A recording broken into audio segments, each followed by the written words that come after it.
Muy buenas noches a todos los presentes.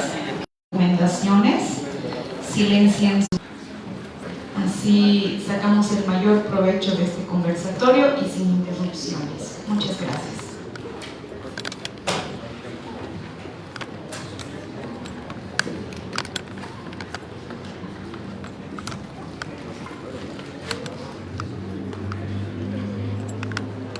Muy bien.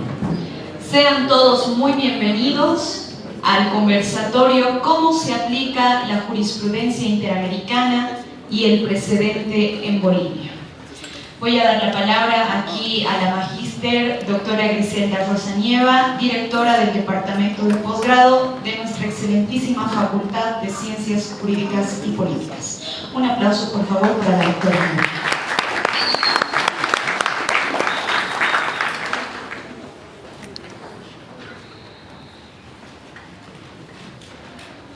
Muy buenas tardes a todos los presentes, en especial a nuestros compañeros, colegas, amigos de trabajo y a nuestro invitado especial, el doctor George Terceros, que nos acompaña el día de hoy para este evento o este conversatorio ¿Cómo se aplica la jurisprudencia interamericana y el precedente en Bolivia? A modo de interrogante, y es así que entonces, además de saludar al doctor George Terceros, quiero saludar también la presencia de nuestro amigo y colega el doctor Sergio Segarra Castro y nuestro amigo también el doctor Boris Fiorino Guacaflor. El doctor nos acompaña también como una especie de moderador de este conversatorio. También agradecer la presencia de Josie González, que el día de hoy es nuestra organizadora de este evento y que le ha puesto todas las ganas para que en todo caso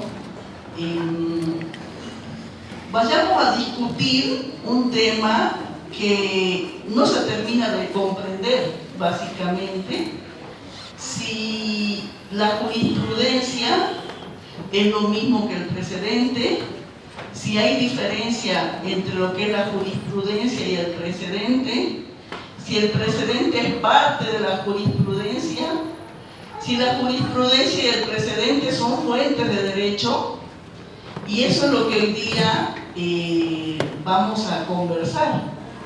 No son temas sencillos, no son temas fáciles, pero veo que hay interés de los jóvenes por conocer, y esa es nuestra inquietud también, venir a nuestra facultad a plantear estos temas a los efectos de dejar esta experiencia en nuestros estudiantes. También ahora la doctora Daisy Tapia, que es nuestra colega y amiga, que nos está también honrando con su presencia el día de hoy, y que están sus estudiantes también aquí presentes siempre, seguramente con la inquietud que plantea la doctora en sus clases, de que se conozca un poco más lo que es el derecho. Y en ese entendido, el día de hoy, yo les decía, todas esas inquietudes planteadas respecto a lo que es la jurisprudencia y el precedente. ¿Qué son? ¿Cómo aplicamos el derecho en Bolivia? El doctor George Terceros ya va a leer, seguramente van a leer su currículum, es juez. Y él nos ha planteado y nos ha traído esa inquietud a los efectos de que nosotros también podamos conversar sobre esta temática, porque seguramente ni siquiera en los más altos tribunales todavía se termina de sentar una línea sobre cuál de las dos es más importante o si la aplicamos o no aplicamos en nuestra jurisprudencia ese precedente de otras sentencias que son análogas a casos que se han suscitado con anterioridad. En ese entendido, dejamos abiertas las interrogantes planteadas que los especialistas nos van a orientar y nos van a explicar con detalle y seguramente con algunos casos que existen en Bolivia de cómo se define en el trabajo diario o en el quehacer diario de nuestros más altos tribunales de justicia las decisiones que se van tomando. Y seguramente con la experiencia del doctor George III, del doctor Sergio Segarra, del doctor Boris Fiorilo, vamos a estar atentos a lo que ellos pudieran, en todo caso, explicarnos. Agradecer nuevamente la presencia y la organización de parte de la doctora Yossi y darles la bienvenida a todos ustedes y que disfruten de este curso, porque seguramente nos va a abrir la mente. Cuando conocemos algo nuevo, siempre abrimos nuestra mente a nuevas experiencias en el derecho. Y eso es lo que queremos transmitir el día de hoy. Muchas gracias.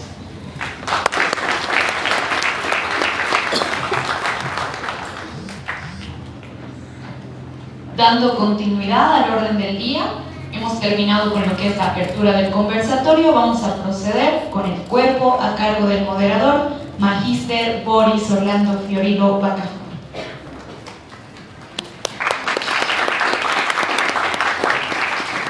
Muchísimas gracias a nuestra comunidad facultativa, a los docentes y a nuestros queridos jóvenes, por los cuales existimos. A nombre de nuestra MAE facultativa, nuestro decano, el Magíster Hernán Soria Camacho, a nombre del Magíster Fernando Vizcarra Prudencio, director académico, la doctora Giovanna Mejía, directora de carrera, nuestra directora de posgrado, doctora Grisel Mendoza Sotelo, permítanme darles la más cordial bienvenida. El día de hoy nos honran con su presencia el Magíster George Terceros, abogado con especialidad en Derecho Constitucional, Interpretación Jurídica, Valoración de Testimonios de la Universidad de Castilla y La Mancha, máster en Argumentación Jurídica de la Universidad de Alicante y actualmente maestrante de la maestría en Razonamiento Probatorio de la Universidad de Girona de Italia. Juez técnico del Tribunal de Sentencia Penal número 4 de la capital en Cochabamba, docente de pregrado y posgrado en universidades públicas y privadas como en la Escuela de Jueces. Lamento mucho que no esté con nosotros el Magíster Luis Inarra, se encuentra delicado de salud, pero sí está con nosotros el profesor Magíster Sergio Segarra, abogado, vicepresidente del Instituto de Estudios Internacionales, docente de Derecho Internacional Público en la Universidad Mayor de San Simón, Derecho Internacional Privado en la Universidad Católica Boliviana, asesor legal en la Federación Universitaria Docente. Bueno, es un verdadero placer ser moderador de este conversatorio. Voy a pedir la atención de todos y cada uno de ustedes. Por favor, quiero que dejen sus celulares y ahí que estén concentrados en este acto. Yo les debo respeto a ustedes y ustedes deben respeto a la exposición. Así es. Esa es la primera muestra de amor. El cariño que nos tenemos y el respeto que tenemos que dar. Bien. La Constitución en el artículo 13, numeral 4, nos dice que los tratados deben aplicarse con preferencia a la propia Constitución. El 256, 257 y 410 entran en aparentes contradicciones. En algunos hablaríamos de una paragonabilidad, en otros de una supraconstitucionalidad y en otros de infraconstitucionalidad, porque los tratados forman parte del bloque de constitucionalidad. Pero hoy el debate es cómo aplicamos estos precedentes de la Corte Interamericana de Derechos Humanos. Ustedes saben muy bien que estamos en un sistema garantista, y este sistema de garantista tiene que presumir circunstancias bases, elementales. Sin embargo, al presente, la Corte Interamericana está emitiendo unos razonamientos que son contradictorios, como nos ha enseñado el maestro de Padua, Norberto Bobbio, son antinómicos. Pero lo que es peor, se está interpretando mal en Bolivia las resoluciones y las decisiones de la Corte Interamericana de Derechos Humanos. ¿Recuerdan ustedes cuando hubo un señor que dijo que podía candidatear indefinidamente? Porque así había interpretado el Tribunal Constitucional una sentencia de la Corte Interamericana que jamás decía eso en sus alcances. Dense cuenta lo perverso que puede ser esto, que al presente está incluso en cuestionamiento el propio Tribunal Constitucional. Sí, hay gente que les dice cosas muy desagradables, autoprorrogados y demás. Estamos en una situación muy delicada. Es una situación in extremis. ¿Por qué? Porque a título de instrumento internacional, en el país se quiere aplicar la Convención Belén do Pará, que atenta a derechos fundamentales. Y aquí viene la pregunta del $1.000.000.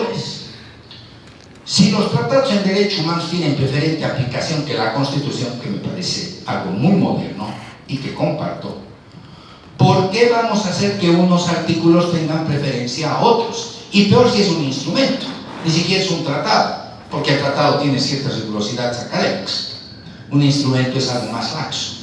Pero en Bolivia estamos aplicando instrumentos y tratados, y voy a poner un ejemplo, la perspectiva de género.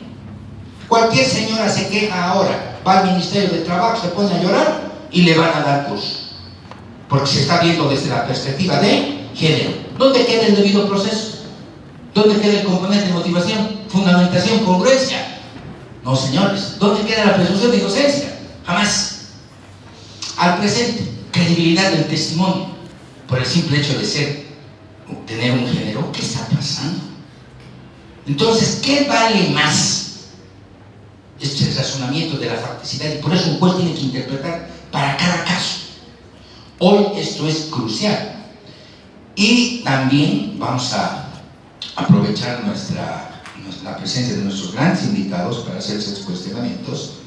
Esencialmente, ¿por qué no hay una guía en las Cortes de Justicia donde más o menos se sepa cuál es el corte de las sentencias?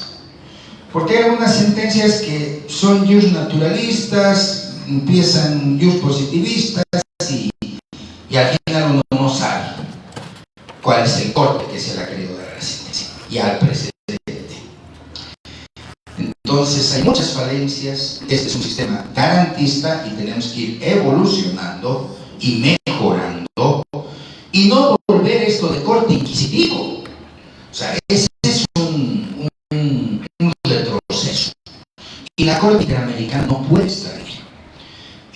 El artículo 22, 24 y limitantes de la Corte, incluso el propio 12, 9, no hay derecho absoluto. Uno puede perder hasta la vida si es que atenta contra el orden constitucional. Si yo voy al Palacio ahorita y quiero hacer una reprimenda, puedo ganarme un disparo, porque he vulnerado mi posición de garante y he puesto en riesgo ¿qué? Una entidad más grande que es la democracia.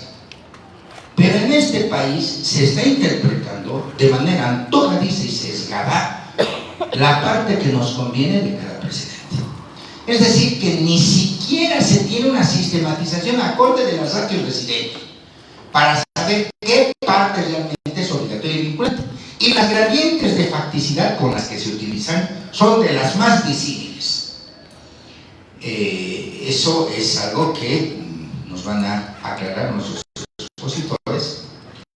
Y con esa introducción voy a permitirme invitar a cada uno de ellos, pero lo que quiero es que veamos y entremos al análisis de fondo cómo las cortes internacionales y los sistemas jurisprudenciales tienen que prevenir, tienen que proteger y ser garantistas y no ser aplicados en torno a un momento, o probablemente no se estén aplicando así y nos harán entender. Pero vemos también circunstancias muy especiales. Pierre Guillotine, ¿qué cosa ha inventado? La guillotina, ¿no ve? ¿Y contra quién ha usado después? Contra él. Sí, Pierre Guillotine perdió la cabeza. Cuando a veces creas un sistema perverso, puede ser utilizado en tu contra. No hay que olvidar la decisión por la cual Iván Duque, de Colombia, amigo de Trujillo, consiguió una decisión. Y si la decisión de impugnación por la cual entonces, hay que analizar estos fenómenos, cómo se presentan, hay que analizar cómo podemos mejorar la justicia en el país y que estos precedentes sean el conocimiento obligatorio. Ahora, aquí yo me pregunto, ¿todos conocen el artículo 5 de la Constitución, sí o no? Ve sus caritas, por Dios. ¿Qué dice el 308? Es deber, ¿qué? Conocer la Constitución, cumplir y hacer cumplir. ¿Y el 4 qué dice? Numeral 4, cultura de paz. Igual que el artículo 10, tenemos que promover la paz. Pero entonces no tenemos que ser una sociedad leitómana, tenemos que tratar de desfogar nuestros problemas y no aumentarlos. Pero aquí viene el reto, ¿no? Y esto, ¿cómo se consigue? Con el rol que tiene que hacer la universidad al atraer a prestigiosos profesionales para enriquecernos con sus conceptos y a partir de la dogmática que generan, encontrar puntos para alinear el sistema jurídico y que se tenga homogeneizada más o menos, por lo menos una parte de los precedentes del sistema jurisprudencial. Con esa pequeña introducción me voy a permitir, por favor, invitar al magíster George III para que haga su presentación, por el cual pido un fuerte aplauso.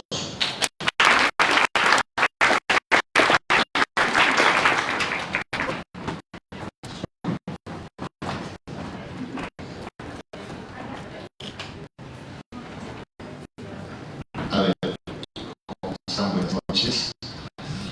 Antes de empezar voy a controlar los tiempos para que estén un poco, digamos, hablando y no se trata de la parte de tiempo que me corresponde. Antes de iniciar, digamos, mi alocución o referencia justamente a un texto que me he propuesto justamente hablar, explicarles, conversarles, para un poquito razonar o tratar de acomodar razonablemente el uso de los precedentes dentro del país, tanto del sistema nacional como del sistema internacional. Quiero permitirme, en principio, plantearles dos eventualidades. La primera, una cuestión personal y en todo caso motivacional. Estoy muy feliz de ver a tanta gente joven que prácticamente tiene las ganas de querer aprender, recordando mis épocas de estudiantes de esta nuestra querida Casa Superior de Estudios, donde yo también he estado en esas sillas con la motivación que los veo a todos ustedes. Realmente créanme que el esfuerzo y la disciplina y la constancia y las actividades académicas dan su resultado y en definitiva podemos conseguir mejores cosas como seres humanos. Dense tiempo al tiempo y continúen tal como están, por un lado. Por otro lado, volver a mi Casa Superior de Estudios y encontrarme con mis profesores, porque justamente una de mis grandes profesoras cuando yo era estudiante, la profesora Elizabeth Daniela Sotelo, que hoy es nuestra directora de posgrado, saludar muy atentamente, naturalmente, a nuestra doctora. Ha sido una gran profesora, tenemos una estima muy personal y particular, la quiero muchísimo por lo tanto que da a nuestra universidad. Y bueno, feliz porque ya está asumiendo los retos que la vida le ha dado, en este caso de tratar de formar en el nivel de posgrado a todos los estudiantes o profesionales de nuestra ciudad. Un saludo cordial, mi querida doctora, gusto verles por mucho tiempo. De la misma forma, quiero saludar al doctor Luis Fiorello, que prácticamente ha hecho una introducción interesante e importante en referencia a todo el complejo de problemas que tenemos al momento de razonar, no solamente en el nivel constitucional, sino también en el nivel estrictamente penal, donde prácticamente yo soy uno de los responsables o autores probablemente de los dolores de cabeza que tiene el doctor Fiorello, pero de todas formas yo me voy a dispensar y les voy a explicar cómo va la figura en referencia a esos temas. También un saludo muy cordial a nuestro querido doctor Sergio, que lo voy siguiendo muy de cerca a través de las redes sociales, junto al doctor Inarra, que lamentablemente no está. He visto de que en los últimos años se han dedicado justamente a una parte del derecho, que es la teoría y la filosofía del derecho, que recuerden ustedes, es importante estas ramas de conocimiento para poder comprender cabalmente la dogmática, justamente lo que estamos haciendo, tratar de interpretar por qué el Tribunal Constitucional o por qué un juez resuelve de cierta forma. En la teoría y en la filosofía del derecho justamente están las bases y las claves para poder comprender cómo debe de razonar un juez o una autoridad, y en todo caso cualquier sujeto que esté en la cultura jurídica. Bien,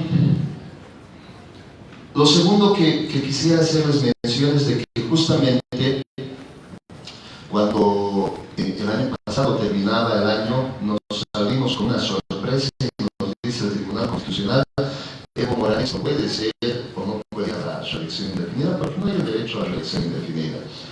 Y ahí, cuando yo analizo la congruencia de la resolución entre la petición y el planteamiento del problema, el razonamiento jurídico y la ratio decidendis, no existía una congruencia. ¿Por qué me dirán eso? ¿No? Porque el peticionante que ha solicitado justamente la tutela a través de un amparo constitucional jamás había hablado y había dicho de que le estaba vulnerando el derecho a la reelección indefinida.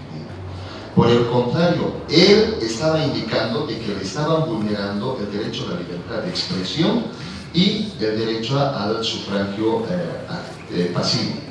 Ello en la medida de que habían emitido la Comisión Mixta de Constitución un reglamento que justamente le afectaba aquel derecho. La pregunta es: ¿el Tribunal Constitucional, al momento de resolver, puede colocar cualquier ratio decidendi y decir luego esto es precedente y se va a aplicar en casos futuros? Lo cierto es que no es así. No puede venir el Tribunal Constitucional y decir: a ver, a mí me interesa politizar este punto y ahora que estamos tocando este otro punto, le pondremos de pasadita y de contrabando estas eventualidades. No es así. El tema del precedente debe tener justamente sus requisitos para su construcción. Y uno de ellos es justamente la congruencia. Un ejemplo. El segundo ejemplo. Yo recuerdo muy bien de que tengo unas colegas civilistas, las cuales me piden una opinión en referencia a un tema bien particular, donde prácticamente ellas plantean una prueba constitucional a consecuencia de que habían sacado un auto de los vocales de los superiores y habían sacado un auto donde prácticamente les decían a ellas que su excusa habían sido ilegales. Y al haber sido ilegales sus excusas, ahí venía la responsabilidad disciplinaria, porque la 025 dice: ante una excusa ilegal, una sanción disciplinaria de falta grave. Y las faltas dicen: dos sanciones graves significa destitución y falta gravísima por él. ¿Ya? ¿Qué ocurría en esta eventualidad? Eventualmente la sala había hecho un razonamiento, una mala interpretación, un mal razonamiento oratorio. Y ahí las fuerzas dicen: me está vulnerando el derecho al debido proceso, a su dimensión, debida fundamentación y motivación. ¿Por qué? Porque la vocal nunca ha razonado de manera correcta en mis pruebas para que yo me pueda apartar caso, y tampoco es una correcta interpretación. ¿Qué ha ocurrido en Cochabamba justamente en esa eventualidad? Han emitido o han agarrado un precedente donde han dicho lo siguiente: el juez no tiene derechos. ¿Por qué? Porque hay una sentencia constitucional que dice así, es su regla, acuérdense bien y escuchen bien. Dice: no tiene legitimación activa en amparos constitucionales los jueces que hayan o tengan excusas declaradas ilegales en el marco del juez natural. Acuérdense, juez natural. ¿Ya? Pero si nosotros decimos de que el caso era en el marco de lo que significa la debida fundamentación y motivación, ustedes dirán: ¿y qué tiene que ver la diferencia de un derecho con otro derecho? Mucho. ¿Por qué? Porque el derecho del juez natural no le corresponde evidentemente al juez en esa circunstancia, le corresponde a las partes. Pero el derecho a la debida fundamentación y motivación sí le corresponde al juez, porque llegado el momento no se ha llegado a valorar de manera correcta lo que significa sus pruebas y tampoco las normas conclusión que debería apartarse del caso. Conclusión: no ha existido analogía en los elementos o en los hechos relevantes en el caso concreto, y en todo caso se ha rechazado el amparo. Y en todo caso, ¿qué ha dicho la autoridad constitucional de Cochabamba? Ha dicho de que los jueces en Cochabamba, en materia civil, en casos de excusas ilegales, no tienen derechos, no pueden reclamar a ningún lugar esas sus excusas ilegales, aunque hubiera un mal razonamiento. El más patético de los ejemplos, y que también me han llegado a motivar, es el siguiente, y está en la justicia con perspectiva de género, en el protocolo de justicia con perspectiva de género. Dice lo siguiente: buenas prácticas, ¿no? Hay un título, buenas prácticas en justicia con perspectiva de género, y sacan un extracto, auto supremo, no recuerdo ahorita el nombre, pero los voy a dar internamente. ¿Qué dice? Dice: la simple declaración de una menor de edad o de un menor de edad que haya sufrido agresión sexual y se haya otorgado ante un fiscal tiene el valor legal para entrar a juicio y ser valorado en sentencia, aún no lo haya dictado de manera oral y ante la autoridad judicial. Recuerden que en materia penal las declaraciones tienen dos características fundamentales: la oralidad, porque tiene que brindarse de manera oral a efectos de que se permitan el principio de contradicción, y en todo caso lo que dice el artículo 8 de la Convención Americana, el derecho a interrogar de las partes, ¿ya? Y segundo, de que el juez es la única autoridad legítima como para poder escuchar el testimonio y darle validez para que luego lo utilice en sentencia. Porque si lo escucha el psicólogo, el investigador, el fiscal, no es de que no tenga, digámoslo así, un valor probatorio determinado. Por el contrario, necesitamos darle, digamos, de que mayor certeza, porque la norma te exige, te dice que tiene que ser justamente ante el juez. Quien va a decidir si está bien o está mal va a ser justamente el juez. Ahora la pregunta es, ¿llegamos a esa ratio de incidente como buena práctica del protocolo con perspectiva de género? Para poder llegar a una ratio de incidente de tal naturaleza necesitamos algo bien importante, y voy a la preocupación justamente del doctor Figueroa. ¿Ya? Yo agarro el auto supremo y quiero ver cómo ha razonado, porque se supone para llegar a un razonamiento tenemos que hacer un conjunto de tareas. Eso nos dice la teoría del razonamiento. Hay que hacer varios razonamientos para llegar a esa conclusión. No es nomás porque a mí me ha dado la gana, yo soy el juez y pare de contar. No es así, señores. Aquí tiene que haber un proceso de razonamiento para llegar a esa conclusión. Cuando yo voy a revisar el auto supremo en cuestión, les comento que no encuentro ningún razonamiento. No hay premisa mayor, no hay premisa menor para llegar a la conclusión. ¿Qué significa esto? Significa de que le ha dado la libertad al juez que por perspectiva de género vamos a hacer o vamos a concluir de que esto es así. No, señores.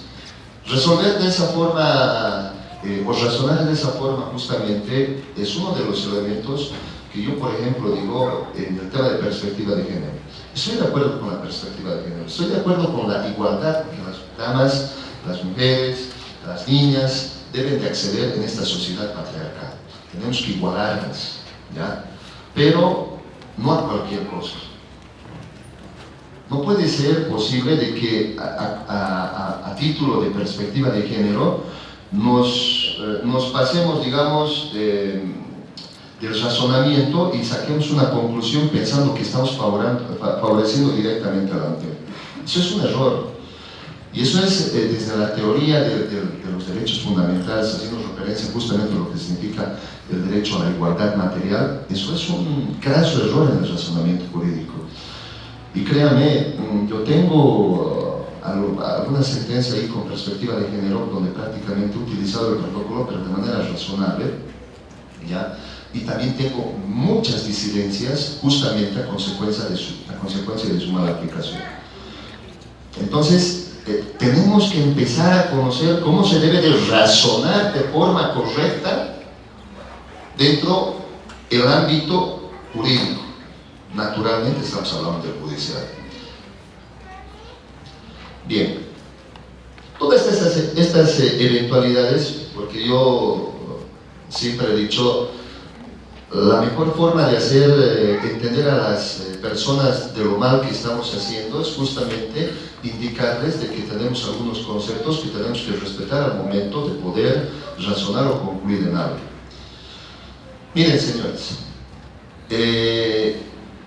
yo creo que caemos en la cuenta de que un precedente hoy en día, en tiempos de ustedes, es bien utilizado.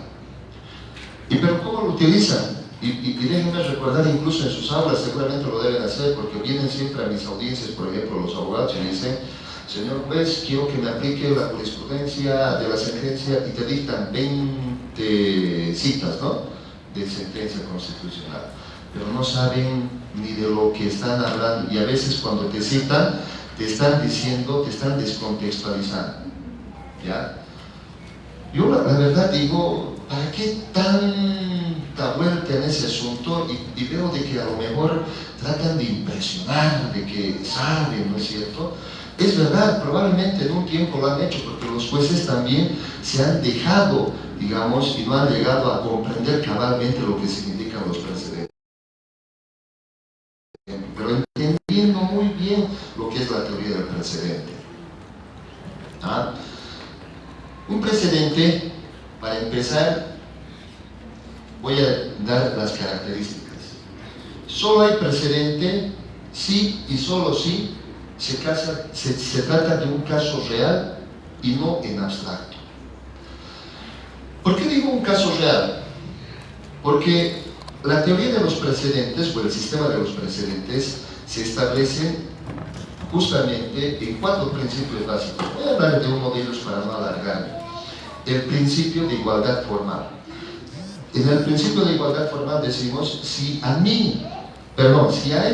este ciudadano le han utilizado una forma de solución X en su caso Y, yo, mismo ciudadano, en mi caso Y, quiero que me resuelvan en la forma X. ¿Para qué? Para que el Estado o las autoridades me traten de igual forma. Principio de igualdad. ¿Ya? Y el principio de igualdad, ¿cuándo lo vamos a notar? Lo vamos a notar pues en casos reales, donde el señor, en este caso, digamos, en mi persona, George III, ha tenido ciertas características de conflicto político con su esposa, con su vecino, en las circunstancias, y a futuro otro ciudadano, en cierto caso, solicitando que la aplicación. Porque si lo hacemos en un nivel abstracto, que quiero decir cuando decimos un nivel abstracto, ya, no hay caso real. Cuando solamente estamos hablando de elementos gramaticales, verbos, adjetivos, sujetos, sustantivos y demás situaciones, ¿no es cierto? Pero no estamos hablando de alguien en particular, sino de alguien imaginario en abstracto, ¿no es cierto? Entonces, vean ustedes, ¿cuál es la eventualidad o la diferencia? ¿Ya? La teoría de los precedentes, que justamente está sustentada por ejemplo, los principios de la igualdad, solamente hace referencia a casos concretos. Y por ende, solo en casos concretos puede haber la teoría de los precedentes. Lo otro que tratan de hacer referencia y probablemente decir de que no deben de aplicarse a algunas normas a consecuencia del control de constitucionalidad, hacemos justamente referencia a lo que significa el efecto erga omnes. Eso significa, ese tiene otro contenido, otra eventualidad. 1. 2. El segundo requisito. Hay precedente si y solo si existe indeterminación del derecho. ¿Qué significa la indeterminación del derecho? Significa de que el ordenamiento jurídico no tiene una solución clara para el caso concreto. Un ejemplo, ¿ya? Digamos, una vaguedad de lenguaje. Y esta vaguedad de lenguaje, es cierto, si no existiera la vaguedad de lenguaje, no hay necesidad de sacar precedentes. Porque si nosotros sacamos precedentes de que la norma es clara, entonces estamos invadiendo la competencia del legislador, porque al legislador lo estamos sometiendo y estamos diciendo que lo que ha resuelto el legislador no significa que ahora la judicial va a gobernar y va a legislar. Y ahí estamos invadiendo justamente la competencia. Solamente en la legislador, al haber emitido sus leyes, tengan defectos en el ordenamiento jurídico, como las antinomias no resueltas con estas normas, las lagunas normativas o la vaguedad o ambigüedad del lenguaje, puede darte un precedente. Son conceptos bien abstractos, evidentemente, que a lo mejor no estamos llegando a cuajar, digámoslo así. Pero sin embargo, ya tienen que empezar a escuchar y luego de eso indagar y reflexionar más sobre estas eventualidades. Entonces, debe existir sí o sí un razonamiento jurídico para poder concluir en un precedente. ¿Qué significa esto? Robert Alexis nos dice el carácter autoritativo del precedente tiene que ver justamente en el carácter o en el buen razonamiento jurídico, digámoslo así. ¿Ya? En la argumentación, en una buena argumentación jurídica, una interpretación jurídica. Lo que les he dicho, no puedo inventar y decir sin hacer razonamiento y concluir en algo. ¿Ya? Si yo soy tribunal constitucional, no puedo venir hoy día y sacar una sentencia constitucional y decir a partir de ahora todas las mujeres van a agachar la cabeza cuando la autoridad judicial está pasando con la cara. Resulta absurdo, pero llegado el momento cuando estamos hablando de temas jurídicos, todos no se dan cuenta y están agachando la cabeza sin darse cuenta. ¿Por qué? Porque si se han dado cuenta, la sentencia 1010/2023 justamente está diciendo eso. Porque yo soy tribunal constitucional y estoy diciendo de que hay prohibición a la reelección indefinida. No voy a entrar en el tema de fondo, que por cierto estoy de acuerdo. No hay reelección indefinida, hay prohibición de la reelección indefinida. Tengo otra forma de razonamiento para llegar a esa conclusión. No es la que ha sacado el Tribunal Constitucional. Pero sin embargo, a lo que yo estoy viniendo a decirles hoy es de que el Tribunal Constitucional es verdad en los sistemas constitucionales de derecho, es verdad que el Tribunal Constitucional es el guardián, es el máximo intérprete y el que da la línea de cómo deben entenderse las normas o los textos normativos a nivel constitucional y a nivel incluso de propia constitucionalidad. Hay un tema importante. Eso que nos va a decir el Tribunal Constitucional tiene que estar fundamentado, razonado. No es porque le da la gana. Entonces, a eso voy. Eso es lo que nosotros tenemos que ponernos a pensar. ¿Acaso vamos a llegar a someter porque solamente el Tribunal Constitucional? No, pues, ahí tenemos que empezar a reflexionar. Y justamente les hablaba y les decía, si no existe un razonamiento adecuado, si no tiene un carácter autoritativo el precedente que ha emitido, conclusión, ya no puede existir el precedente. En referencia a lo que significa la ratio decidente, se dice que la ratio decidente, que es el resultado justamente del razonamiento jurídico, es como las reglas que siempre nosotros tenemos en nuestros textos normativos. Ustedes agarran cualquier constitución, agarran cualquier ley, código penal y demás situaciones, y en su lógica, ya, aunque no sea la lógica jurídica, siempre van a decir, si pasa esto, hay esta consecuencia. ¿Ya? Entonces, si P, entonces Q. Nuestra forma de razonamiento siempre es así. Entonces, ¿qué quiero decir con esta eventualidad o con esta aclaración? Quiero decirles que cuando encontremos o tratemos de buscar el precedente en vigor y en el nivel de esta una sentencia constitucional para decir esto es un precedente, lo que nosotros tenemos que hacer es encontrar cuál es la regla que soluciona el problema que nos han planteado. Y solamente vamos a encontrar esa regla en la medida de que nosotros siempre tengamos en mente esa forma de razonar. Si hay esto, pasa esto. ¿Ah? Por ejemplo, hay varias sentencias constitucionales que dicen, ya, si la mujer trabajadora tiene un hijo menor de 1 año, entonces tiene el derecho a la inamovilidad laboral. ¿Ah? Entonces, esa es la forma de razonamiento que debemos de tener por si acaso. ¿Y por qué es importante esta igualdad? Porque llegado el momento cuando nosotros identifiquemos, digamos, los precedentes, vamos a establecer de manera contundente cuál es el contenido del supuesto de hecho. ¿A qué me refiero con supuesto de hecho? Una regla tiene una solución normativa, prohibida, permitida, obligada. Tiene un supuesto de hecho.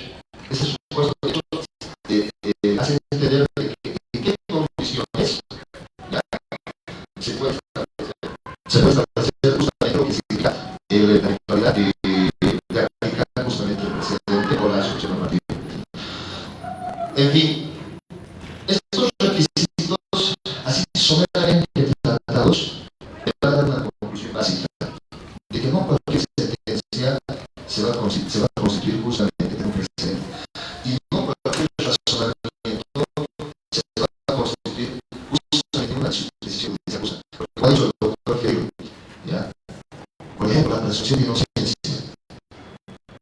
Tenemos la presunción de veracidad, que solamente la víctima de no ocurrió cierta circunstancia para encontrar. Eso es falso.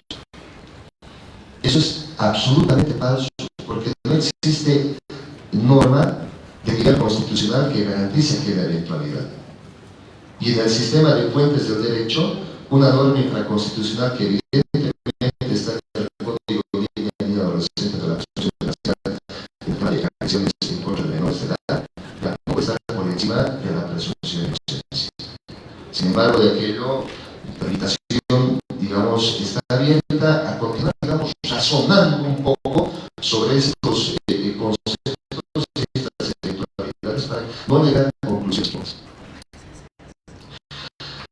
Espero hacerlos llegar el escrito o paper que justamente preparado para este eventualidad que tengo. En todo caso, sería importante que los sigamos reflexionando, que usted lo tenga de manera personal para que puedan analizar y leer y releer para poder entender todos estos conceptos que he tratado de darles en el tiempo que he tenido. Y si nosotros cumplimos todos esos parámetros que les he dicho, vamos a dejar o desregar probablemente en gran medida de las absurdeces por el Poder Judicial. Porque realmente son absurdeces cuando salimos de la gente personal o de los conceptos que acabo de darse. Bueno, yo quiero terminar mi participación justamente en el tiempo que me han otorgado y espero que podamos regresar un poco más de este conversatorio, naturalmente a consecuencia de la participación del resto de los colegas que también van a tomar palabra y con las preguntas que vayan a tener. Muy amable por haberme escuchado.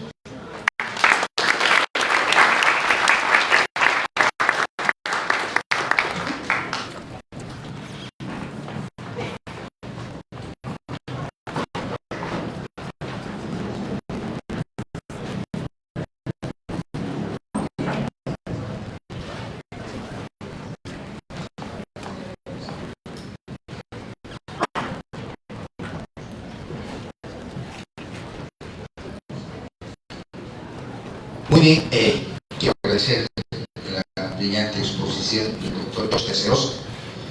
Y escúchenme algo. Si hay un hombre que está con sobrepeso, no es una persona con sobrepeso, es un gordo. Hoy hay que ser políticamente correcto y no hay caso de decirle, yo no soy alemán, mírenme, no soy sueco. ¿Y qué me dicen? Negro. Y soy negro. Pero ahora todo, estamos en una generación de cristal. Estamos en una generación donde no hay caso de decirle nada a nadie. Hay un futbolista que es mucho más oscuro que mi persona, que se enoja cuando le dicen negro. Y es negro. Por otra cosa se lo diga de manera discriminatoria, peyorativa, está mal. Pero estamos viviendo en un mundo tan duro que no hay caso de decir nada, hay que ser políticamente correcto. Y no tiene cuidado con Cristo, por favor, hermano. A mí no me quiere a ningún lado, a ninguna reunión. Voy a tener cuidado con lo que dices.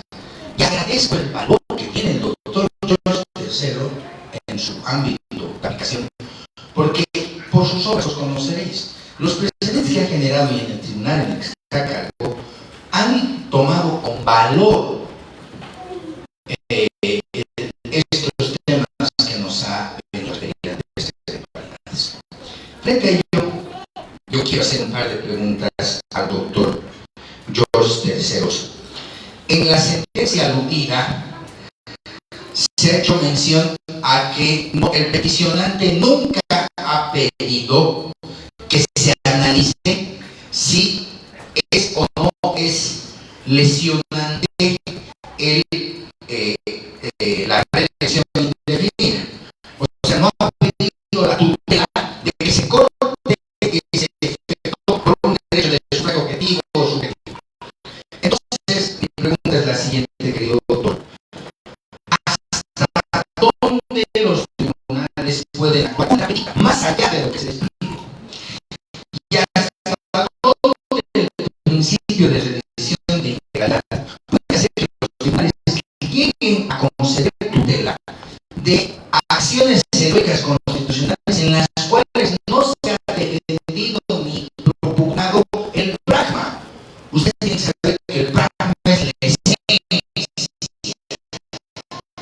Yo tengo que llegar a un tribunal y decir, ese es el problema, ese es el derecho conculcado nacional e internacional, esa es la norma, y la persona que ha lesionado mi derecho debió proceder de esta manera.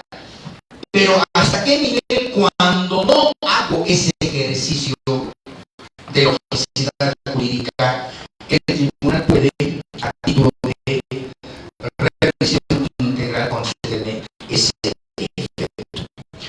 Por otra parte, también quiero hacer una pregunta muy importante.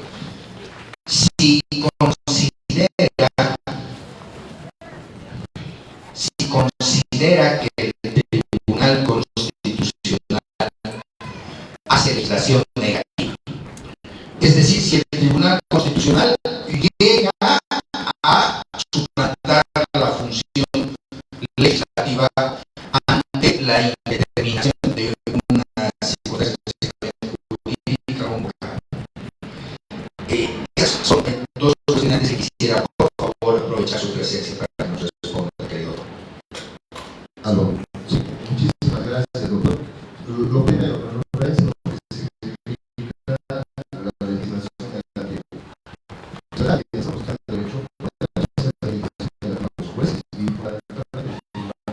pero esa legislación negativa justamente el límite está cuando la norma, o mejor dicho, el caso concreto dice determinación del derecho. Pero no hay que inventarse la determinación del derecho, o no hay que inventarse un problema que ni siquiera sea ordenado con respecto al procesal. Eso significa, por ejemplo, si a mí no me ha planeado como Tribunal Constitucional el hecho o el económico de la previsión de la nacionalidad, ¿por qué me quiero someter a y hacer legislación negativa? Solamente cuando sea necesaria esta legislación negativa, por lo que vulnerar justamente las competencias del legislador, del constituyente, incluso ¿no?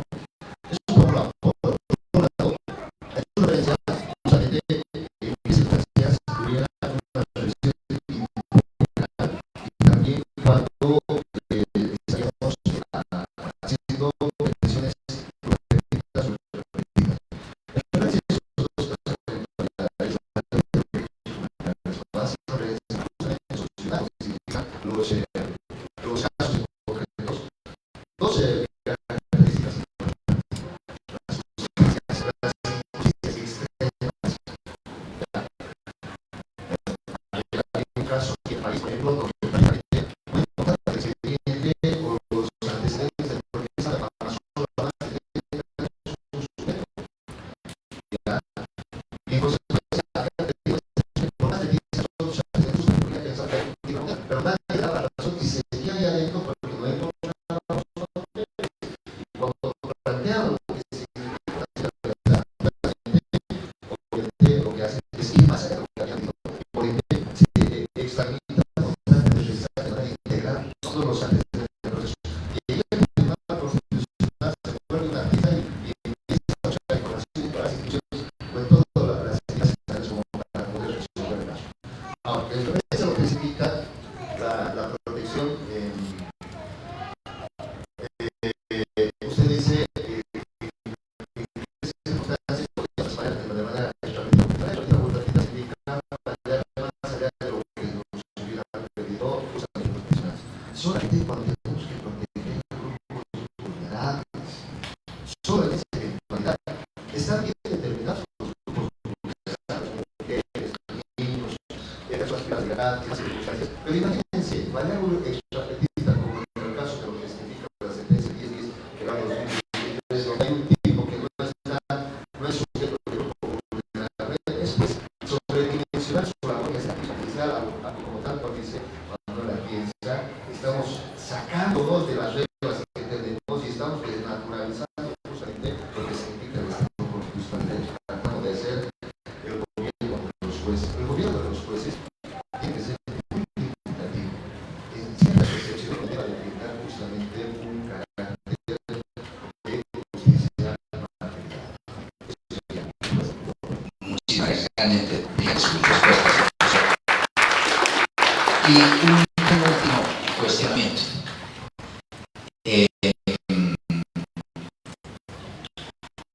el artículo 400, ya estamos todos de acuerdo, los tratados de derechos humanos forman parte del bloque constitucionalidad. Por lo tanto, en un ejemplo, existe una medida de protección en contra de una persona, un varón, que se lo mande a terapia, a, por decir, hombres de paz. Por supuesto que vulnerar a la presunción de inocencia, porque antes de establecer algo ya lo están dando como si fuera responsable. Sin embargo, ¿cuál es su criterio que debe existir frente al control de convencionalidad? Es decir, Bolivia ha suscrito la Convención de Derechos Civiles Políticos y el artículo 7 y 5, número 2 y demás, se habla del debido proceso. La presunción de inocencia. ¿Cuál es su criterio, querido doctor, en el efecto del control de convencionalidad? ¿Y cuál es la vertiente que debería sopesar y pesar más al momento de determinar cuál de los dos derechos convencionalizados tenía más vigencia y eficacia en el presente? A ver, cuando nosotros hacemos control de convencionalidad, hay un gran problema que digamos, en particular, yo digo que se está cometiendo en el país. Primero, hace rato usted hacía referencia que supuestamente existirían, digamos, normas, por ejemplo, la Convención de Belén do Pará, que justamente vulneraría derechos de las hombres, y en todo caso, ahora sí, mis palabras, estuviéramos al inicio del proceso viendo al sujeto como un presunto autor del delito, ya no como alguien que se presume también su inocencia. También estamos invirtiendo a la unidad de alguna forma. Pero déjenme recordarles algo. Eso es verdad que está en la cultura jurídica y también en las prácticas judiciales que son negativas. Si ustedes revisan y verifican lo que significa la Convención de Belén do Pará, en ningún momento dice de que hay, por ejemplo, presunción de las segundo, tampoco dice que cada hombre se va a considerar culpable y tiene que demostrar su inocencia en procesos de desarrollar, como para poder decir, estar contradiciendo la presunción de inocencia que se le bloquea de constitucionalidad. Entonces, lo que está ocurriendo, doctor, y esto alguna vez, en algún momento yo decía, los hechos normativos que evidentemente existen en plano internacional no significan que son reglas cerradas. Y al contrario, necesitamos hacer el trabajo interpretativo, necesitamos agarrar los textos y empezar a interpretar y darle sintonía a carácter constitucional o de carácter infraconstitucional. ¿Por qué? A ver, le voy a dar un ejemplo. Antes de la ley 48 existía, ¿cómo se dice esto? Existía el desconocimiento de lo que significa la Convención de Belén do Pará y también los estándares internacionales en materia de derechos humanos que protegen a las mujeres. Y ocurre que a un juez cautelar le dicen, mire, yo tengo el derecho a la reconstrucción. Yo quiero que el saca ese derecho, quiere ese derecho porque está rechazando y no me dice por qué. Quiero que usted en el control jurisdiccional autorice esa reconstrucción.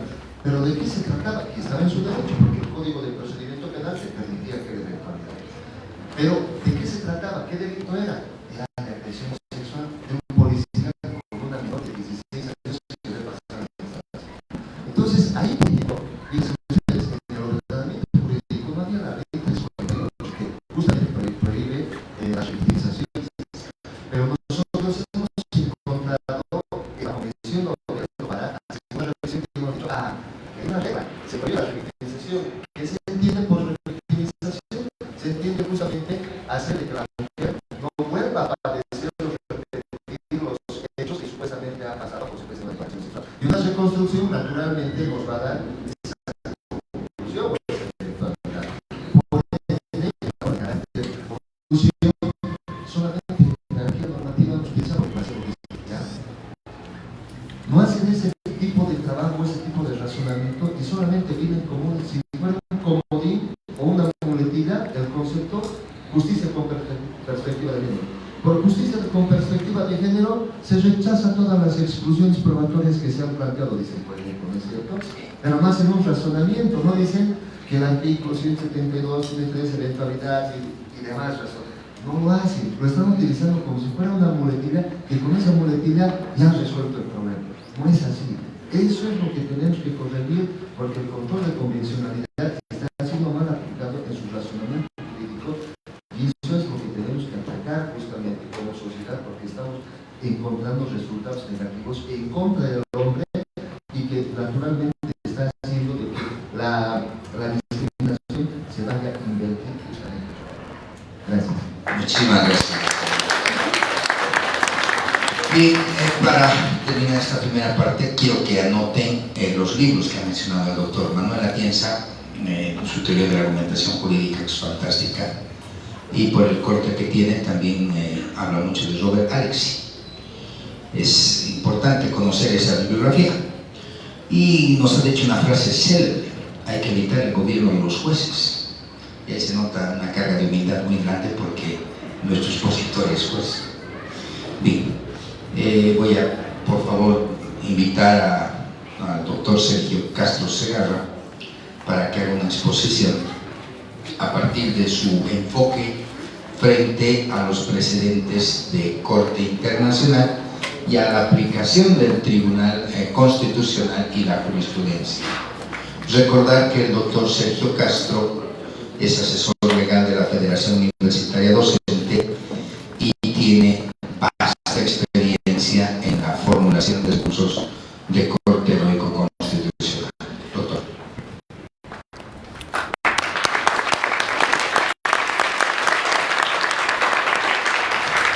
Bueno, antes que nada quiero agradecer a la organización del evento, en especial pues, a la representante del Juzgado de Derecho, la doctora Griselda Díaz, una querida amiga de varios años,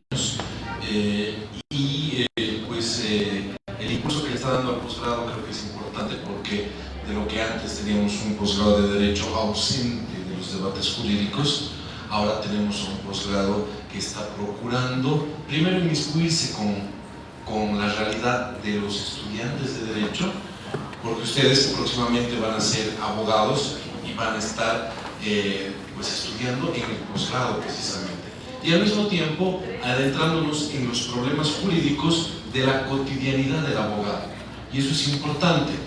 Al mismo tiempo, pues un lujo estar sentado en la misma mesa que el doctor George Terceros.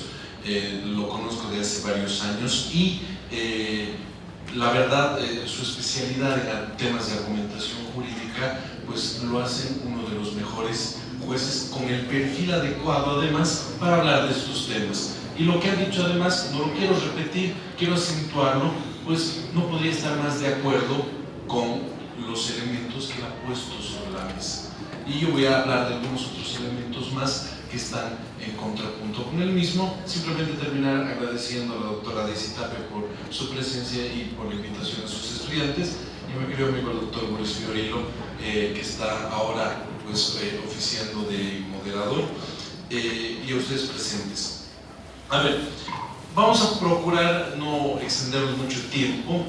Yo no les digo, no quiero repetir lo que ya está establecido. Quiero como preámbulo comenzar con simplemente 2 anécdotas que van a reforzar lo que el expositor principal ha mencionado. A ver, en una oportunidad se planteó un caso en el que yo estaba defendiendo, en este caso a la universidad, básicamente el tema era este.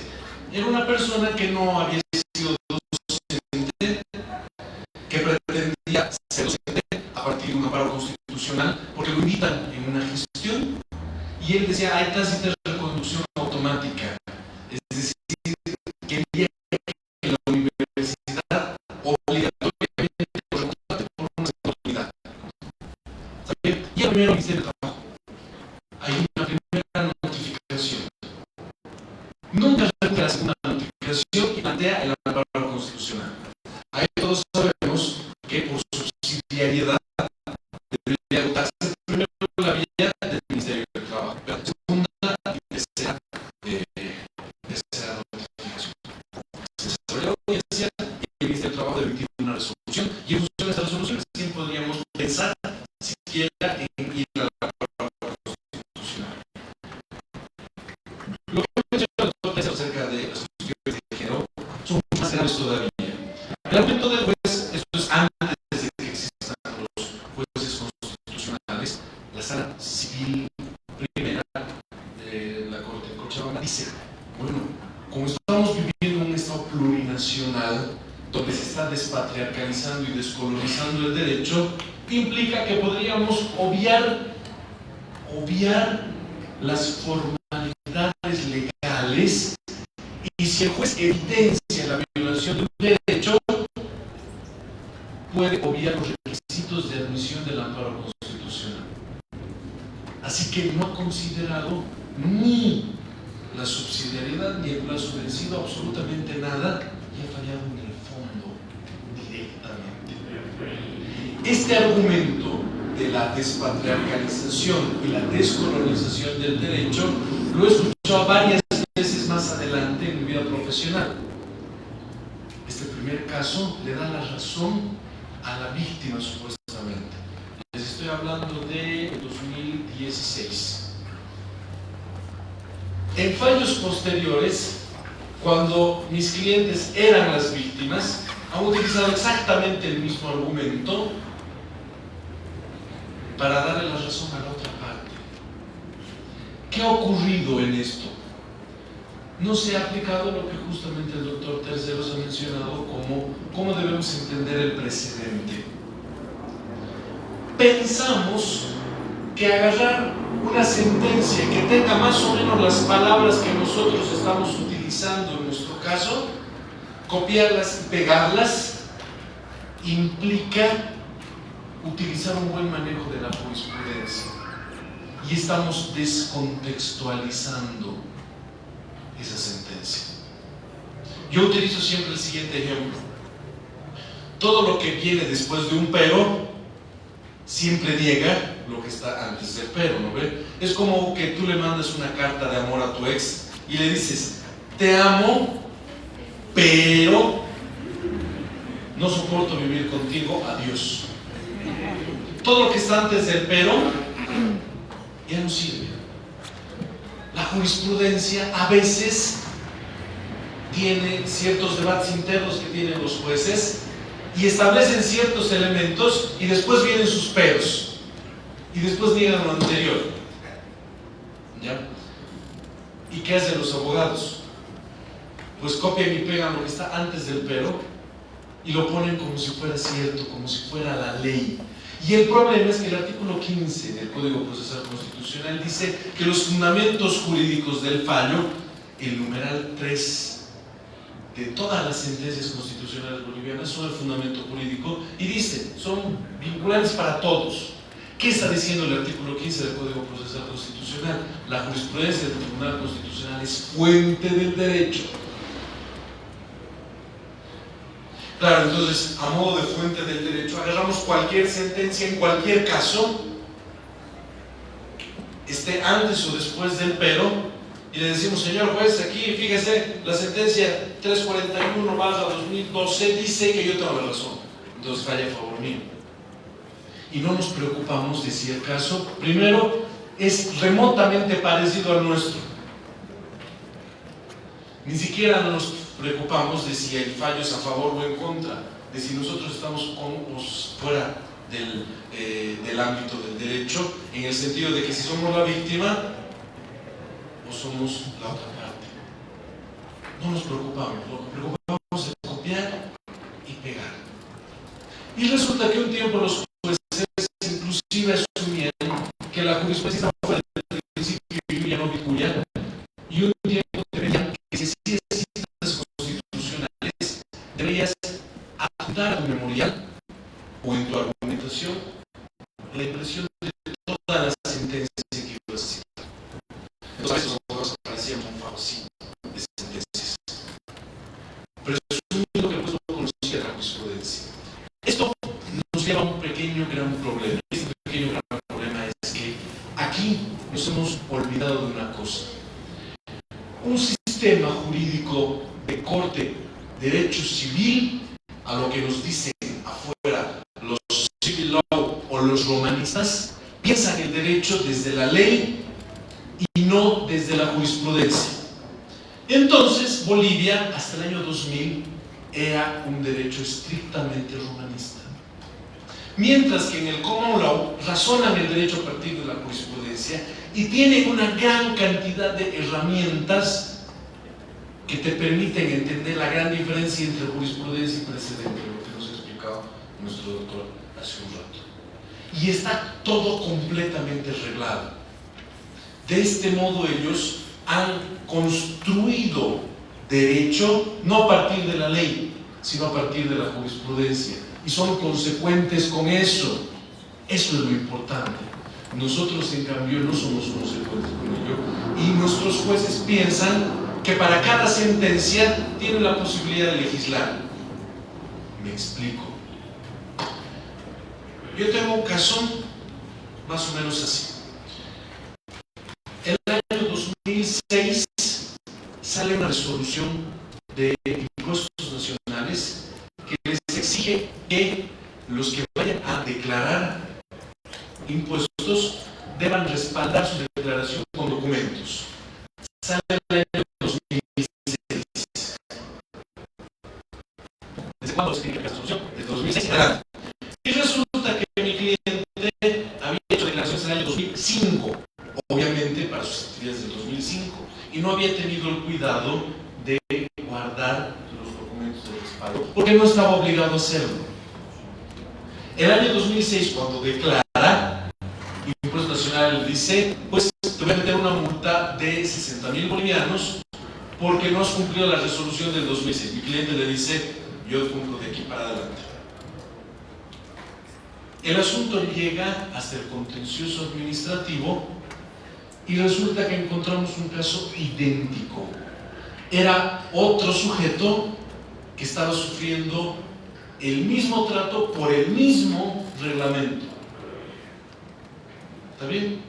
Y en la Corte Suprema de Justicia dice se debe aplicar el criterio de irretroactividad de la ley y por consiguiente la persona no está obligada a aplicar cosas en 2005 a resoluciones que han salido en 2006. Yo interpongo el contencioso administrativo y le pido al juez que tome en cuenta el precedente. Si es precedente, es idéntico el caso.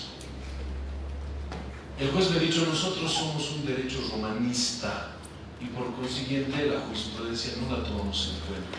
Ha fallado en contra. A veces este tipo de entendimientos judiciales nos generan problemas. ¿Qué tenemos que tomar en cuenta acá? Primero,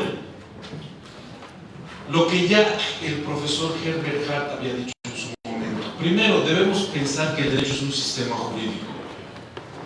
Para razonar un sistema jurídico debemos pensar que el sistema está compuesto por normas y que estas normas deben ser coherentes. Pero que hay sectores de este sistema jurídico que están un poco oscuros. Es decir, que no tienen normas claras para resolver un caso. Y que la actividad jurisdiccional lo que va a hacer es ir aclarando poco a poco estos sectores oscuros. De este modo yo tengo la siguiente hipótesis. Desde el año 2000 hasta ahora han pasado 24 años. ¿Ustedes creen que en estos 24 años los jueces no han clarificado la ambigüedad que existe? Por ejemplo, los derechos humanos se entienden como si fueran principios jurídicos. El año 2000 eran principios vagos, abstractos. El 2024 siguen siendo vagos y abstractos. Probablemente en una medida todavía sigan siéndolo porque son principios. Pero en otra gran medida ya se encuentran bastante reglados por la jurisprudencia. Y a pesar de ello, los jueces en 2024 se siguen cargando el sistema de jurisprudencia y de precedentes y piensan que van a legislar de nuevo. Es decir, hacen un análisis completo de la causa, sintiéndose el juez Hércules, que alguna vez había dicho Dworkin, y crean un nuevo precedente en 2024, blanco, cuando existe un precedente negro de un mes atrás, y cuando existe un precedente amarillo 2 años atrás. No hemos estudiado nunca el manejo de precedentes y jurisprudencia.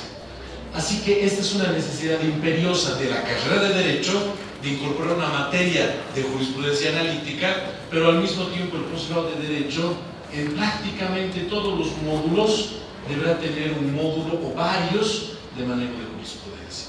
Es decir, como técnica. No tenemos que pensar los abogados en técnica legislativa, porque los legisladores son políticos y ellos tienen su técnica para crear leyes. Los abogados debemos trabajar en una técnica del manejo de la jurisprudencia. En ese sentido, la sentencia Ipsen Cárdenas Ipsen Peña establece otra cosa más problemática en nuestro asunto. Establece que, aparte de lo que dice el artículo 15 del Código Procesal Constitucional, todos los jueces deben aplicar ex oficio la jurisprudencia de la Corte Interamericana. Es decir, hay un control de convencionalidad que tienen los jueces constitucionales, que es un control de convencionalidad concentrado, pero gracias a la jurisprudencia interamericana, que es uniforme, ahora los jueces de abajo, del medio y de arriba deben aplicar, aunque las partes no se lo pidan, jurisprudencia interamericana. ¿Cómo vamos a hacer eso? Los jueces entonces van a tener una pintura abierta aquí. Pero en realidad yo quiero decirles que esa pintura no está abierta, no es una textura abierta, no es un pizarrón en blanco. Cuando tienes que aplicar la jurisprudencia interamericana, no debes reinterpretarla. Lo que debes hacer es pensar que la jurisprudencia esta es reglas, y si encuentras una regla clara y ese es un precedente válido, sin interpretarla, la aplicas. ¿Cómo haces una aplicación simple? Haciendo lo que los abogados llamamos subsunción. Quien mate a otro tiene 20 años de cárcel. Juan mató a Pedro. Juan merece 20 años de cárcel. Eso es un razonamiento simple, un silogismo, y deberíamos tender a que la mayoría de los casos del derecho sean entendidos siempre como silogismo.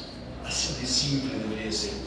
Por tanto, la función del juez debería ser siempre hasta mecánica. ¿Dónde vienen los problemas? Pues, como decía el doctor Terceros, cuando existe una ambigüedad en los hechos, cuando existe una ambigüedad en el derecho, entonces el juez va a comenzar a interpretar. Esa ambigüedad a lo largo de los años debería disminuir, de modo que nuestros jueces de aquí a 50 años se encuentren con una cantidad mínima de casos ambiguos. Esa es la función del derecho. Y cuando ellos apliquen estos casos, apliquen los precedentes que vamos a generar ahora. No es que tenemos que hacer lo que estamos haciendo ahorita, cargar los precedentes que ya existen en estos 24 años de jurisprudencia constitucional y comenzar a relegislar. Primera cuestión, debemos respetar la jurisprudencia que ya existe.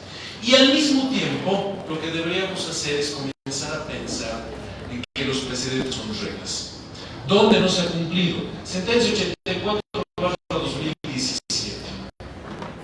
Es la sentencia fundamental para pensar en control de condicionalidad en Bolivia y al mismo tiempo es el mejor contraejemplo de cómo no debemos aplicar la jurisprudencia interamericana. ¿Por qué? Los jueces están obligados a aplicar la jurisprudencia interamericana. Sí. En todos los ámbitos. Pero deben hacerlo como regla. Con eso termino. Deme 2 minutos, por favor. La sentencia sobre trabajadores cesados contra el Perú dice lo siguiente. El artículo 25 de la Convención Americana de Derechos Humanos es inamovible. No se deben, los requisitos que están ahí no se deben ni aumentar ni quitar. Pero, ¿te acuerdas el ejemplo de la carta? Pero sí se pueden modificar cuando existan fundamentaciones legales de legitimidad y de proporcionalidad. Esa es la frase completa. ¿Está bien? Evo Morales y algunos diputados realizan el proceso judicial que termina en la sentencia 84/2017 y los jueces constitucionales dicen: Evo Morales tiene razón porque el haber sido presidente no está en el artículo 25 de la Convención Americana. Dice: puedes limitar el derecho político por razones de nacionalidad, instrucción, edad, sentencia ejecutoria de materia penal o civil. Y él dice, no dice haber sido presidente. Por tanto, la reelección no existe en el sistema interamericano, dice. No, la reelección como forma limitativa. Está prohibido. ¿Por qué? Porque no podemos añadir un inciso aquí. Pero en realidad dice no la puedes ver, pero con una ley que tenga una justificación de legalidad, proporcionalidad y legitimidad, sí se puede hacer. El referéndum del 2018-19, que dice: los bolivianos queremos mantener una sola reelección en nuestra constitución, ¿tiene legitimidad? ¿Tiene legalidad? ¿Tiene proporcionalidad? Sí. Pero las sentencias no las van a encontrar ustedes. Solo van a encontrar la copia y pega que dice el artículo 25 de la Convención Americana, en términos técnicos, es números clausos, es inamovible. El pero no está. ¿Y todo por qué? Porque los jueces piensan que su labor de interpretación implica inclusive reinterpretar la jurisprudencia. Yo decir primero, que el doctor de toda la razón, y segundo, que cuando tengamos que aplicar la jurisprudencia interamericana, porque estamos obligados a hacerlo, no tenemos que interpretar nada. Lo que tenemos que hacer es pensar si esa jurisprudencia es o no precedente, que nos constituye o no precedente para el caso concreto, y aplicarlo para una regla. Solamente ciertos tribunales, en casos ciertamente difíciles, tienen la posibilidad de hacer una interpretación grande y crear reglas nuevas. Pero, señores, no vamos a inventar aquí la pólvora ya está creada e inventada. Debemos exigirles a los jueces que adecúen su conducta siempre a derecho. Y para eso debemos tener las herramientas que este tribunal, que este evento está procurando por lo menos poner en la mesa. Vamos a procurar a través de redes sociales pues difundir el trabajo del doctor Terceros, y además pues deseamos comprometer a la doctora Elisa Nieva a replicar eventos como estos, no solo en el pregrado, sino también al arranque del posgrado, porque tener reglas claras es algo que los abogados deberíamos procurar así. Con esto yo quedaría en esta exposición.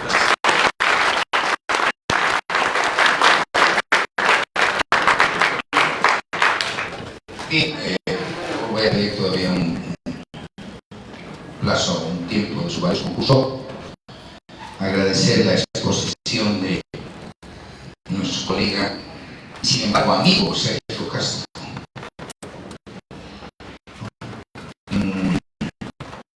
Primera pregunta, doctor, sin comprometerlo, sin que necesariamente su respuesta lo comprometa, hay diversidad de criterios en las formalidades de algunas salas constitucionales. ¿Ha tenido experiencia en ese efecto de encontrar una que tenga un criterio jus naturalista, la otra jus positivista, o que cambien de manera abrupta la línea que estaban teniendo e ingresen en antinomias? La segunda pregunta que quiero hacerle: en su brillante exposición, usted nos ha dicho que para aplicar una jurisprudencia, incluso de algunos colegas que ni siquiera ven que remotamente se parezcan los casos. Estados Unidos tiene unas reglas muy duras para la analogía y la facticidad de los hechos. Yo quisiera que nos dé algunos consejos, algunos tips. ¿Cuál fórmula fórmula se debería utilizar para aplicar y qué criterios deberíamos tener para contrastar los efectos analógicos de una sentencia a un caso concreto. Por último, aprovechando su vasto conocimiento filosófico, jurídico, quiero que hablemos de Kierkegaard, pero esencialmente de Dworkin, en ese libro tan bonito que se llama Justicia Paraísos, cuando nos ha hablado de las zonas oscuras, y si cree que estamos atravesando ese momento realmente no quiero tocar a Dworkin. La zorra sabe muchas cosas, pero el erizo sabe algo muy importante, ¿no? Si nosotros ahorita somos prácticamente el erizo y estamos acorralados en este escenario de la politización de la justicia o la judicialización de la política. Por último, quería preguntarle también, la Corte Interamericana en el último tiempo ha emitido un fallo por el cual el Estado boliviano tiene que indemnizar a Blas Valencia. Ustedes son muy jovencitos, pero tienen que saber que hubo un señor que asaltaba bancos y carros blindados y con pistolas. Y la crueldad de este hecho no es que él ha quitado vidas, sino que él era policía, mató policías. Es el famoso caso del mayor Blas Valencia. Pero ahora la Corte ha hecho un fallo, una sentencia en la cual el Estado boliviano tiene que pagarle a la familia del señor Valencia y al señor, porque en el operativo que se realizó en su captura se habían violentado derechos fundamentales. Y la pregunta concreta en este caso es, querido doctor, la relatora uruguaya Nina Rostigli nos dice que hay que hacer una diferenciación entre ilegalidad y arbitrariedad, y que incluso algunas actuaciones fiscales policiales, por más que estén amparadas dentro del espectro de la legalidad, no dejan de ser arbitrarias. Por ejemplo, el mandamiento de allanamiento. A mí me causa sorpresa porque no le podríamos llamar a alguien, oiga, vamos a la casa, que esto no puede ocultar los indicios, que a partir del Instituto de Secuestro después los van a permitir sostener una teoría de culpabilidad. Frente a ello quisiera su criterio, doctor. Gracias. Muchas gracias, doctor Fiorino. Como siempre, brillantes las preguntas. Vamos a procurar acercarnos un poquito a la experiencia y a la teoría del derecho. A ver, en primera instancia, sí hay jueces que inclusive tienen su estado de ánimo. Yo creo, sinceramente, que en un futuro cercano, lo que debería ocurrir es lo siguiente. Los casos deberían ser tan fáciles, ¿ya?, que la labor del juez sea simplemente evidenciar los hechos ocurridos, y el derecho ya debería tener las reglas claras para todos los casos. De modo que el juez arregla al caso concreto y emita una sentencia. Así debería ser. Obviamente el derecho no es así. Existen zonas oscuras en el derecho y no deberíamos poner a los jueces en un papel de creadores del derecho. Porque cuando crean derecho son legisladores, como dice el doctor Terceros, gobiernan, se vuelven activistas. Eso a veces está bien, pero casi siempre está mal. Entonces, no debería afectar el estado de ánimo de los jueces, pero por ejemplo, en la Sala Constitucional Segunda, cuando te toca litigar y tú estás presentando la causa, en ese juzgado te tutelan 1 de cada 10 veces. Pero si llegan 10 casos que justo necesitan la tutela, ¿por qué no deberían tutelarse 10 de cada 10 veces? No debería depender de una estadística, debería valer el contenido de la causa. Y en esa sala he tenido negativas ridículas, completamente absurdas, como la que les he dicho. Estamos en un estado descolonizador, por lo tanto, nos vamos a encargar todos los rituales que establece la ley. Y a la siguiente semana establecido, pero planteo la descolonización del derecho y me dicen, no, por subsidiariedad te voy a rechazar. Por eso el entendimiento de la diferencia grande entre precedente y jurisprudencia es fundamental. Porque si los abogados y los jueces entendemos cómo debemos aplicar la jurisprudencia con ciertos límites, vamos a hacer un mejor derecho. El derecho tiene texturas, lo dice Gatt en el concepto de derecho. ¿A qué se refiere con texturas? Hay sectores del derecho que están reglados, como yo les dije. Es decir, no hay problema. ¿Por qué? El semáforo es una regla clara. Estoy conduciendo, el semáforo se pone rojo. ¿Qué debo hacer? Que paro. Solo hay una excepción a la regla de parar, y es que estoy en primera fila y hay una ambulancia, una patrulla atrás. Esa es la única excepción a poder pasar el semáforo. Entonces, si estoy mal de mi estómago, es la 1 de la mañana y mi casa está al frente y no hay gente ni autos, ¿puedo pasar el semáforo en rojo? No. Así de simple. Esa es una regla absoluta. Entonces, si me pide el policía, habiéndome pasado el rojo, ¿qué le voy a decir? No es que mi casa está al frente, no hay excusa que valga. El derecho debería ser así. Y la jurisprudencia debería ir construyendo estas pequeñas reglas. Eso es lo que nosotros decía precedente.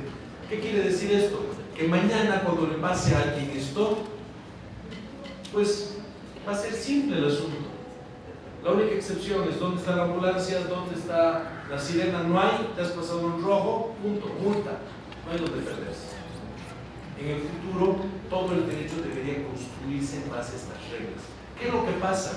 Creo que nos hemos concentrado mucho en alabar a Robert Alexis y nos hemos olvidado de la regla básica keynesiana que dice que el derecho nos tiene que dar una certeza jurídica.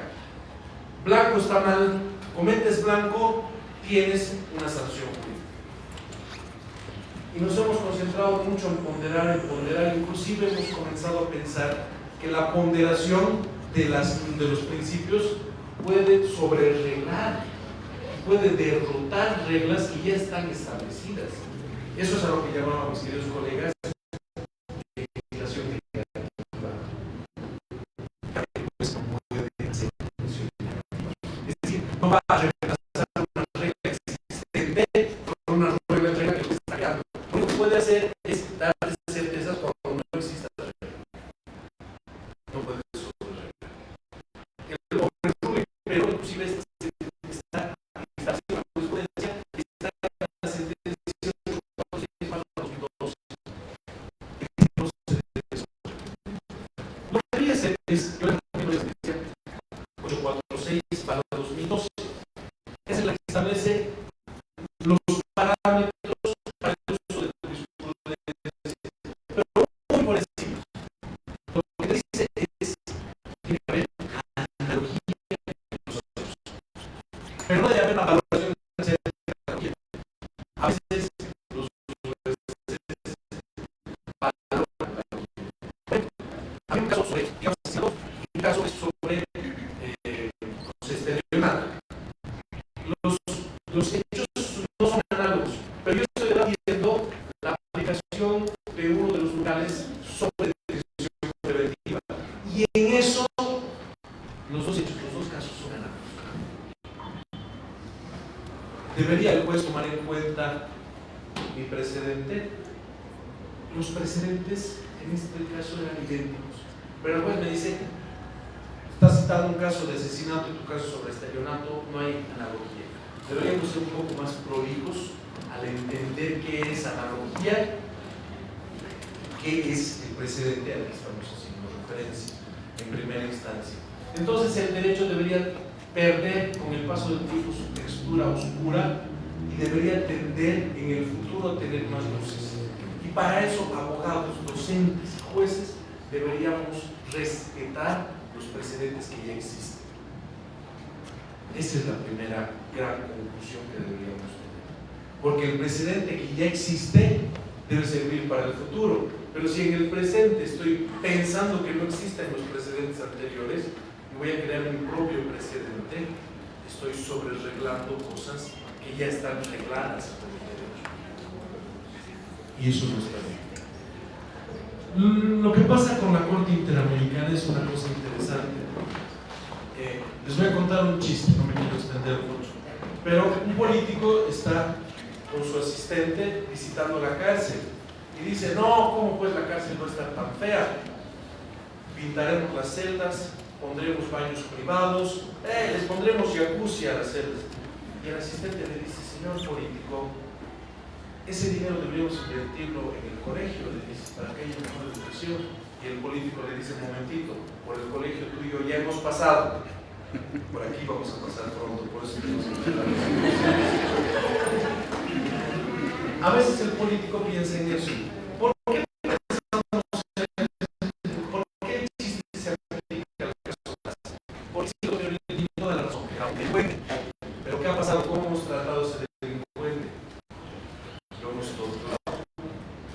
Y hemos sacado confesiones por medio de tortura. ¿Qué dice el derecho sobre eso? ¿Esa confesión vale? Es más, la normativa penal nos dice que uno no puede declarar en contra de uno mismo, así que tu propia declaración no debe convertirse en prueba, sino como un indicio nada más. Entonces, ¿qué ocurre?